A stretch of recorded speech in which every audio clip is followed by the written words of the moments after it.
Students, welcome to my channel. आप सभी को राधे राधे, जय श्री कृष्णा। बेटा, आज आपकी 8th ग्रेड अभ्यास पुस्तिका विज्ञान कक्षा 7 की क्लास होने वाली है, क्लास नंबर 26। ये आपकी लास्ट क्लास है क्योंकि आज आपकी जो किताब के जो सारे प्रश्न हैं 8th ग्रेड के वो मैं सब करा चुकी हूँ, सारे पाठ करा चुकी हूँ। ठीक है, ये आपका लास्ट पार्ट है और लास्ट वीडियो है और जिसका नाम है अपशिष्ट जल की कहानी। इसमें हमारा ये पार्ट 2 रहेगा। पार्ट 1 में मैं अति लघु तक प्रश्न आपको करा चुकी हूँ। यह आपकी नई किताब है 2025-26 की, तो फटाफट से सब बच्चे चैनल को सब्सक्राइब कर लें और मेरे साथ साथ अपने प्रश्नों को हल करें। सबसे पहले हम देखेंगे लघु उत्तरीय प्रश्न। प्रश्न 7, क्या नदियों में पाया जाने वाला जल प्राकृतिक रूप से स्वच्छ होता है? अगर हाँ तो क्यों? तो बेटा, जो प्राकृतिक जल होता है वो स्वच्छ होता है, साफ होता है वो। ठीक है, तो देखिए, नदियों का जल प्राकृतिक रूप से स्वच्छ माना जाता है क्योंकि यह वर्षा जल से आता है, क्योंकि इसमें जल ऊपर से आता है वर्षा से और वर्षा का जल साफ होता है और यह वर्षा जल से आता है और पृथ्वी की परतों से छनकर प्राकृतिक रूप से शुद्ध होता है। ठीक है, तो जो नदियों, झरनों, समुद्रों, तालाबों में जो पानी होता है ना, बड़े बड़े झरनों में, तालाब, उनमें, नदियों में, वो पानी शुद्ध होता है। अगला प्रश्न देखिए, ऐसे कुछ तरीकों को बताइए जिससे आप अपशिष्ट जल के बनने को कम कर सकते हैं। आप अपने घर के उदाहरण को ले सकते हैं। तो बेटा, अपशिष्ट जल, हम जो गंदा पानी होता है उसको कम कैसे कर सकते हैं? जैसे नहाने, कपड़े धोने, बर्तन धोने जैसी गतिविधियों में कम पानी का उपयोग करके अपशिष्ट जल की मात्रा को कम कर सकते हैं। जैसे नहाने में कोई बिना बात के 4 बाल्टी से नहा लिया, भाई 1 बाल्टी से ही नहा लो। ठीक है, इस तरीके से तो जितना कम पानी से नहाएंगे उतना पानी गंदा होगा। ठीक है, और जैसे हम जल का पुनः उपयोग कर सकते हैं, जैसे सब्जियों को धोने के लिए इस्तेमाल किए गए पानी का उपयोग पौधों को पानी देने के लिए किया जा सकता है, तो इससे पानी की बचत हो जाएगी। ठीक है, गंदा पानी है उसको हम दोबारा उपयोग में भी ला सकते हैं ना। जैसे सब्जी या फल धोने के बाद पौधों को पानी में डाल दिया, पोछा लगाने के बाद उस पानी को शौचालय में डाल दिया। ठीक है, इस तरीके से दोनों प्रश्न हो गए। तो चलिए प्रश्न नंबर 9 पर चलते हैं। क्या कारण है कि तेल वसाओं को नाली में ना बहाने की सलाह दी जाती है? तो बेटा, तेल और वसा पाइपों के माध्यम से प्रवाहित होते समय जब तेल और वसा को हम पाइपों में बहा देते हैं तो जब वो जाते हैं ना, तब तो चले जाते हैं थोड़ा थोड़ा उनकी किनारों पर चेंट कर, चिपक कर। ठीक है, लेकिन जब ठंडा हो जाता है तो वो जम जाते हैं या ठंडों में वो खुद जम जाते हैं, जिससे पाइपलाइन सक्रिय हो जाती है या पूरी तरह से अवरुद्ध हो जाती है। धीरे धीरे करके उसमें जम रहा है, जम रहा है, जम रहा है। एक दिन ऐसा आएगा कि वो बिल्कुल जम जाएगा, फिर वो आपसे छूटेगा नहीं, पाइपलाइन खराब हो जाएगी। ठीक है, चलिए प्रश्न 10 देखते हैं। नदी में छोड़े जाने वाले अनउपचारित औद्योगिक अपशिष्ट के दीर्घकालिक पारिस्थितिक प्रभाव क्या हो सकते हैं? जैसे कि हम नदियों में उनमें फालतू की चीजें डाल देते हैं। ठीक है, तो उससे क्या होता है? तो नदी में अनुपचारित औद्योगिक अपशिष्ट के दीर्घकालिक पारिस्थितिकी प्रभावों में जलीय जीवन की मृत्यु, मतलब पानी बिल्कुल खराब हो जाएगा, किसी के हमारे उपयोग में नहीं आएगा वो। जल प्रदूषण हो जाएगा उससे। ठीक है, और खाद्य श्रृंखला में विषाक्त पदार्थों का प्रवेश हो जाएगा। खाद्य श्रृंखला में जैसे नदियों में से किसी ने पानी अपने खेत में लगा दिया, उस गंदे पानी को, तो उसमें खराब हो जाएंगे पेड़ पौधों के जो फल सब्जी होंगे, उनमें कीटाणु वगैरह आ जाएंगे। ठीक है, हो गया प्रश्न 10। चलिए प्रश्न 11 देखते हैं। आपंक क्या है? शुष्क आपंक का उपयोग कहाँ किया जाता है? तो बेटा, आपंक क्या है? जो अपशिष्ट जल होता है ना, हमारा गंदा जल, उसको जो साफ करने में उपयोग किया जाता है इसमें।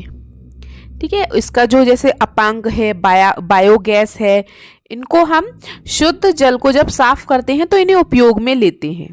ठीक है, तो आप मान सकते हैं अपांक अपशिष्ट जल उपचार के दौरान एकत्र किए गए ठोस अपशिष्ट हैं। ठीक है, शुष्क अपांक का उपयोग खाद्य के रूप में किया जाता है। चलिए आगे चलें। अब आ गए हमारे दीर्घ प्रश्न। प्रश्न 13, अपशिष्ट जल उपचार संयंत्र पर बोझ नहीं बढ़ना चाहिए। अपशिष्ट जल संचार है, उस पर बोझ नहीं बढ़ना चाहिए।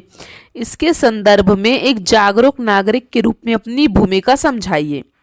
तो बेटा, एक जागरूक नागरिक के रूप में अपशिष्ट जल उपचार संयंत्र पर बोझ ना बढ़ने के लिए कई भूमिकाएं निभाई जा सकती हैं, जिनमें जल का उचित उपयोग करना चाहिए, हानिकारक पदार्थों को नाली में नहीं डालना चाहिए, कचरे का सही निपटान करना चाहिए, कम पानी का उपयोग करना चाहिए, जल पुनः चक्रण और वर्षा जल संचयन भी शामिल हैं।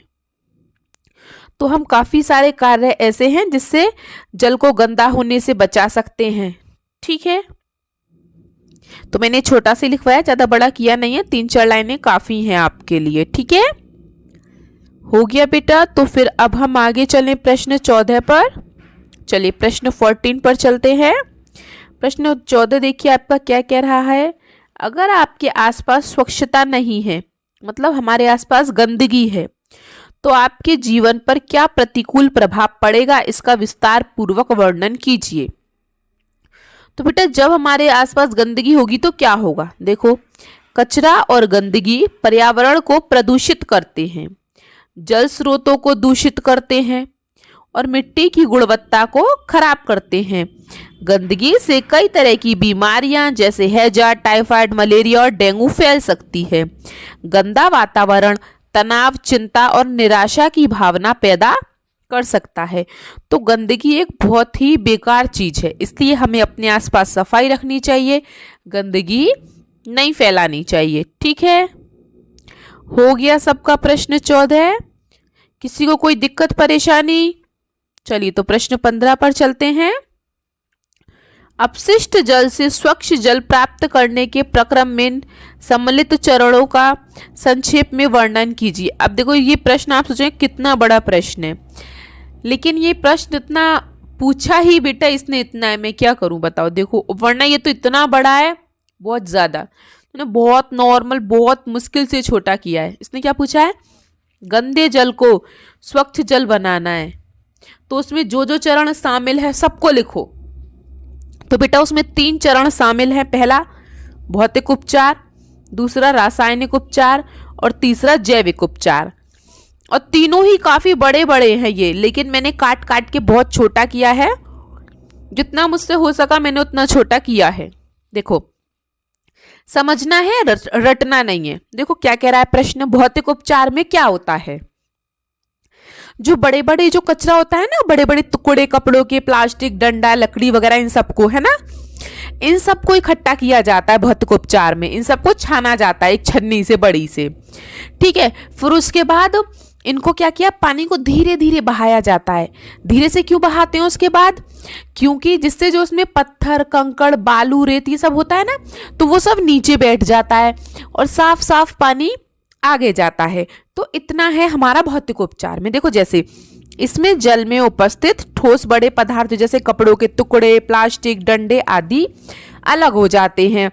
इसके बाद जल को ग्रिट और बालू अलग करने वाली टंकी में प्रवाहित किया जाता है, जहां धीमी गति से जल बहने पर ग्रिड, बालू और कंकड़ पत्थर पेंदे में बैठ जाते हैं, मतलब नीचे बैठ जाते हैं। तो कितना सरल है। पहले हमने जो बड़े बड़े टुकड़े हैं उनको अलग किया, फिर पानी को धीरे से बहाया जिससे वो सब नीचे बैठ गए, बालू पत्थर। ठीक है, उसके बाद आता है रासायनिक उपचार। रासायनिक उपचार में बेटा कुछ रसायन मिलाए जाते हैं जिससे पानी और साफ होता है। जैसे जल में से निलंबित ठोस पदार्थों को हटाने के लिए इसमें फिटकरी जैसे रसायन मिलाए जाते हैं जिससे वे अवसादित हो जाते हैं। ठीक है, और जैविक उपचार में इसमें हम बेटा ऐसे करते हैं, जो जल होता है ना उसको मतलब वायु के द्वारा पंप किया जाता है। ठीक है, उसमें हम क्लोरीन की गोलियां मिलाते हैं, क्लोरीनीकरण करते हैं, ओजोनीकरण करते हैं, जिससे पानी बिल्कुल साफ हो जाए, पीने योग्य हो जाए। ठीक है, जैविक उपचार में हम जैसे उपचारित जल में वायु को पंप किया जाता है, उपचार के बाद जल को क्लोरीन की गोलियां मिलाई जाती हैं, जैसे क्लोरीनीकरण हो गया, ओजोनीकरण जैसी विधियों से कीटाणु मुक्त किया जाता है। ठीक है, तो प्रश्न लंबा भले है लेकिन बहुत सरल है। ठीक है, तो इतना डरने की जरूरत नहीं है, कोई देख के इसको इतना डर मत जाना। ठीक है, बस इतना याद रखना कि इसमें 3 उपचार हैं और तीनों के बहुत सरल सरल लाइनें हैं, दो दो बस। चलिए आगे चलते हैं। अब हम प्रोजेक्ट 1 पर, इसने बोला है जल संरक्षण पर पोस्टर बनाकर कक्षा में लगाइए। तो आप इस तरीके से कोई पोस्टर बनाकर जल संरक्षण का आप अपनी कक्षा में लगा सकते हैं।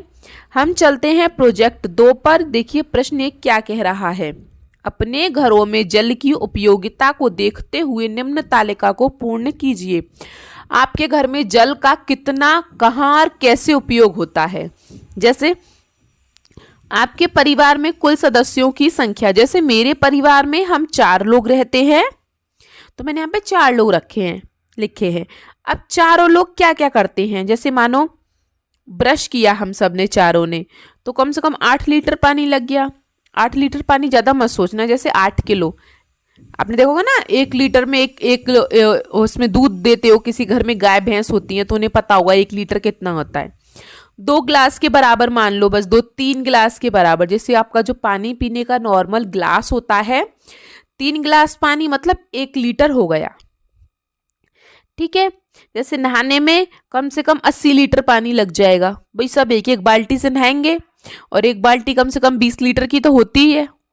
ठीक है, कपड़े धोना, मानो मम्मी कपड़े धो रही है तो कम से कम 2 बाल्टी से तो कपड़े धोएगी, तो 40 लीटर पानी हो गया। पोछा, 1 बाल्टी से पोछा लगेगा कम से कम, तो 20 लीटर पानी हो गया। बर्तन धोने में कम से कम 10-11 लीटर पानी तो चाहिए, आधा बाल्टी पानी तो चाहिए। पौधों को पानी देना कम से कम 1 बाल्टी चाहिए, 22 लीटर। खाना बनाने में लगभग 2 जग काफ़ी होते हैं खाना बनाने में, तो 2 जग आप 4 लीटर मान सकते हैं। पानी पीने में, अब 4 लोग हैं घर में तो पानी पिएंगे तो कम से कम 10-12 लीटर तो पानी पी ही जाता है। ठीक है, तो ये सब हमने ऐसे लिख लिया है अंदाजे से। तो इसी प्रकार आप लिख लें आपके घर में कितने सदस्य हैं और क्या क्या कार्य में कितना पानी यूज हो जाता है टोटल मिला के। फिर उसमें पहला प्रश्न उसने पूछा है, जल की खपत सबसे कम किस कार्य में हुई। तो बेटा सबसे कम खाना बनाने में यूज हुआ पानी, तो खाना बनाने में। दूसरे में पूछा सबसे ज्यादा हुआ है बेटा नहाने में। ठीक है, सबसे ज्यादा हुआ है नहाने में। आगे देखिए तीसरा प्रश्न क्या कह रहा है, उपयोग के पश्चात ऊपर उपयोग किए हुए जल का पुनः उपयोग आप कहाँ कहाँ कर सकते हैं। मतलब पानी का उपयोग हम दोबारा कहाँ कर सकते हैं। जैसे पोछा लगाने के बाद पानी को शौचालय में डाल सकते हैं, फल व सब्जी धोने के बाद पानी को पौधों में डाल सकते हैं, कपड़े धोने के बाद पानी को बाहर सड़क की सफाई के लिए डाल सकते हैं, है ना। तो हम हर पानी का पुनः उपयोग कर सकते हैं ज्यादातर। ठीक है, हो गया सबका, किसी को कोई दिक्कत परेशानी, और अगर हो तो कमेंट बॉक्स में बेटा आप मुझसे अपने प्रश्नों को पूछ सकते हैं। ठीक है, और जाने से पहले बेटा कमेंट बॉक्स में मुझे अपना नाम जरूर लिख दें। ये आपकी लास्ट वीडियो है, मैं चाहती हूँ कि मैं आप सबके नाम जान लूँ। ठीक है कि आप, चलिए थोड़ा गड़बड़ हो गया था। प्रश्न 4, अपने घरों में पानी की बचत के लिए बेटा आप क्या क्या प्रयास कर सकते हैं। तो जैसे बर्तन धोते समय, कपड़े धोते समय नल को बंद रखें। ऐसा नहीं है नल चालू और आप धबाधब कपड़े धो रहे हो, बर्तन धो रहे हो, है ना। पानी को व्यर्थ नहीं बहाएं। पौधों को पानी देने के लिए बाल्टी का उपयोग करें या मग का उपयोग करें, पाइप से ना दें, पाइप से ज्यादा पानी फैलता है। ठीक है, चलिए प्रश्न 4 पर चलें। घरों में जल का शुद्धिकरण किन किन विधियों से किया जाता है। अपने घर में हम जल को शुद्ध कैसे करते हैं। तो उबाल के, छान के कर सकते हैं, या क्लोरीन की गोलियां डालकर कर सकते हैं। ठीक है, तो ये हम घर में ऐसे उपयोग कर सकते हैं। चलिए लास्ट प्रश्न देखिए, अशुद्ध जल के उपयोग से कौन कौन सी बीमारियां होती हैं बेटा? हैजा, टाइफाइड, दस्त, पीलिया, पेचिस, ये सब हमें अशुद्ध जल के पीने से होती हैं। ठीक है, हो गया सबका? चलिए बेटा, अगर वीडियो अच्छी लगी हो तो जाने से पहले प्लीज़ मेरी वीडियो को लाइक शेयर सब्सक्राइब ज़रूर कर दें और बेटा हाइप ज़रूर कर दें वीडियो को। ठीक है, ये आपकी लास्ट वीडियो थी। आपके सारे प्रश्न, एक एक प्रश्न मैंने पूरे पाठ का, पूरी 8th ग्रेड का करा दिया है। आप अच्छे से पढ़ाई करें, अच्छे से पेपर दें और मुझे अपने नंबर्स को ज़रूर बताएं कि आपके नंबर्स कितने आए। ठीक है, तो चलिए मिलते हैं हम आपसे। अब आप 8वीं क्लास में आ जाओगे तो 8वीं क्लास के सब्जेक्ट के साथ। तब तक के लिए आपका दिन शुभ हो। Have a nice day and thank you.